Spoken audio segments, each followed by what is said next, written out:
Party, कोई भी नीतीश कुमार, कोई भी तेजस्वी यादव टिकने वाला नहीं है।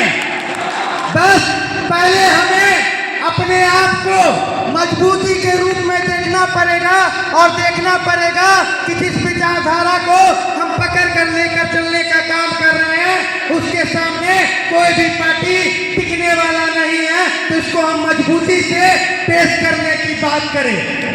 साथ ही पिछले 8 सालों से जो संघर्ष, जो क्रांति, जो आंदोलन हमने किया है वो यहाँ का कोई भी बड़ा पार्टी नहीं कर सका है। जब विश्वविद्यालय की बात हो, शिक्षा व्यवस्था की बात हो, स्वास्थ्य व्यवस्था की बात हो, रोजगार की बात हो, तो कौन खड़ा रहा है? कौन पार्टी खड़ा रहा है? तो पार्टी एकमात्र है जिसके पीछे कोई जाति का टैग नहीं है, कोई धर्म का टैग नहीं है। एकमात्र टैग है मिथिलावादी, मैथिल, मिथिलावादी हमारा एकमात्र विचारधारा है। साथ ही हम तमाम युवा साथी से कहेंगे कि सबसे पहले हमें अपने आप को इस मजबूत के रूप में देखना पड़ेगा, क्योंकि जब हम बड़े बड़े पार्टी का रैली देखते हैं तो हमें डर होने लगता है कि हम लोग का क्या अस्तित्व है।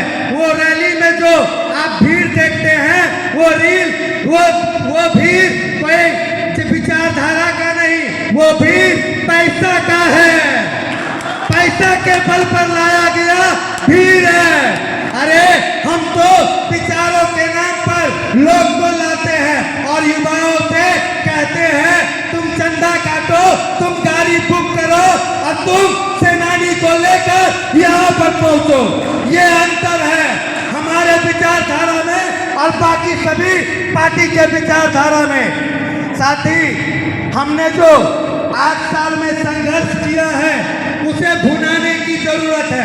नया नया पार्टी मार्केट में आया हुआ है, सब सुनते होंगे प्रशांत किशोर जी आए हैं। अरे प्रशांत किशोर जी का क्या योगदान रहा है? क्या योगदान रहा है?